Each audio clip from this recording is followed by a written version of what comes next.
नमो नमः मित्रों, आप सभी का इस चैनल पर हार्दिक स्वागत है। मित्रों, यूपी टेट संस्कृत के 30 अति महत्वपूर्ण प्रश्नों को लेकर आया हूं। इस चैनल के माध्यम से प्रश्नों की श्रृंखला लगातार जारी है।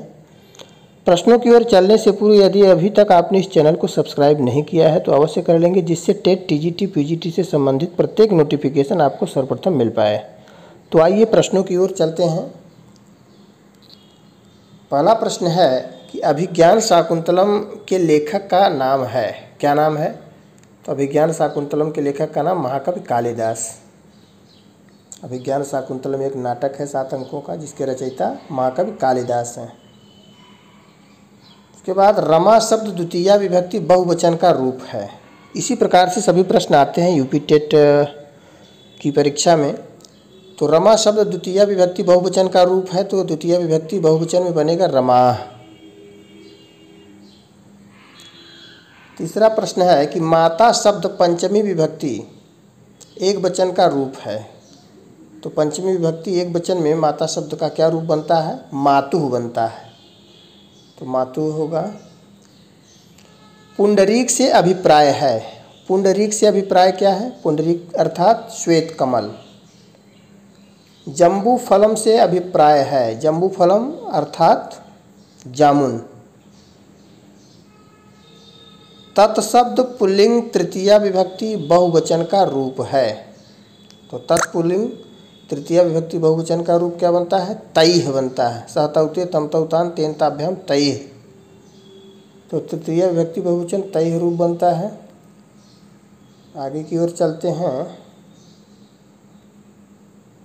वर्तमान काल के अर्थ में किस लकार का प्रयोग होता है? तो वर्तमान काल के अर्थ में जो है, वर्तमान काल को द्योतित करने के लिए किस लकार का प्रयोग होता है? लट लकार का प्रयोग होता है। गम धातु लोट लकार मध्यम पुरुष एक वचन का रूप होगा। तो एक वचन का रूप क्या होगा? गच्छ, लोट लकार गच्छ बनता है। उदरम से अभिप्राय है। उदरम से अभिप्राय है, उदरम अर्थात पेट। संस्कृत में उपसर्गों की कुल संख्या है। संस्कृत में उपसर्गों की कुल संख्या कितनी है? संस्कृत में उपसर्गों की कुल संख्या 22 है। 22 उपसर्ग हैं टोटल। प्रगतः में उपसर्ग है। प्रगतः में उपसर्ग कहाँ है? क्या, कौन सा है? प्र उपसर्ग है। प्र लगा हुआ है, प्र उपसर्ग है। स्वागतम का संधि विच्छेद है। स्वागतम का संधि विच्छेद सु धन आगतम, स्वागतम, यण संधि।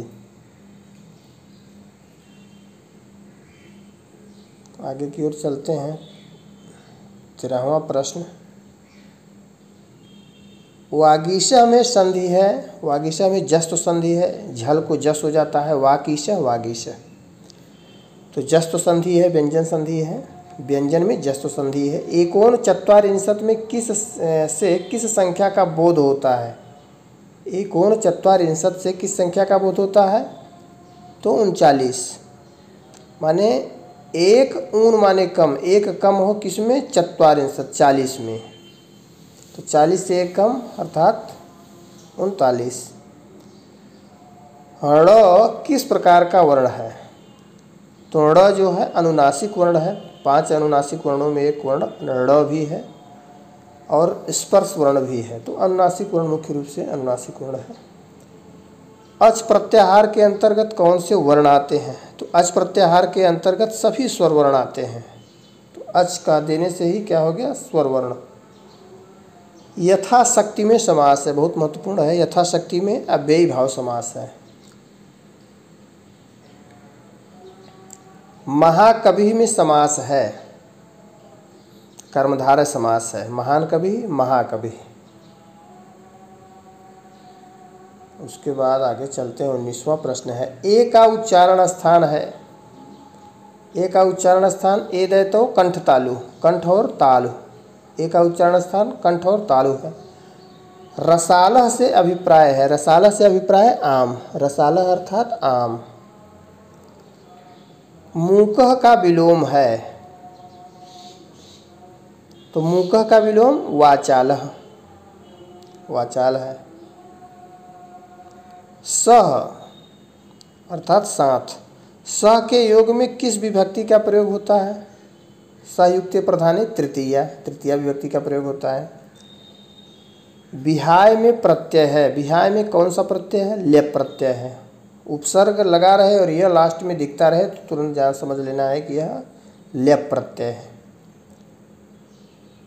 वैदिक में प्रत्यय है, वैदिक में प्रत्यय है ठक प्रत्यय है, जैसे ऐतिहासिक, वैशेषिक, दैहिक। इसी प्रकार वैदिक लास्ट में इक बचता है तो वैदिक में ठक प्रत्यय है। इस प्रकार यह हुआ 24 प्रश्न। 25वां प्रश्न देखते हैं कि कर्मवाच्य के कर्म में किस विभक्ति का प्रयोग होता है? कर्मवाच्य के कर्म में प्रथमा विभक्ति का प्रयोग होता है।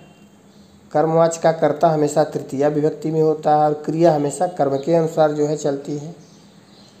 महाभारत के रचयिता हैं, महाभारत के रचयिता कौन है? वेद व्यास हैं। पुराणों की कुल संख्या है, पुराणों की कुल संख्या कितनी है? 18 पुराण है। अष्टादश पुराणेषु 18 पुराण। भवितुम में धातु है, कौन सी धातु है भवितुम में? तून प्रत्यय लगा है लेकिन धातु कौन सी है? भू धातु है, भू धातु है। पठनम में प्रत्यय है, पठनम में प्रत्यय है, ल्युट प्रत्यय है। उसके बाद अपादान में किस विभक्ति का प्रयोग होता है? अपादाने पंचमी, तो अपादान में पंचमी विभक्ति का प्रयोग होता है। जहाँ से अलगाव होता है उसमें पंचमी विभक्ति का प्रयोग होता है। तो इस प्रकार यह 30 प्रश्नों का जो है सेट रहा। अगला सेट हमारा देखने के लिए दूसरा वीडियो देखिए। धन्यवाद।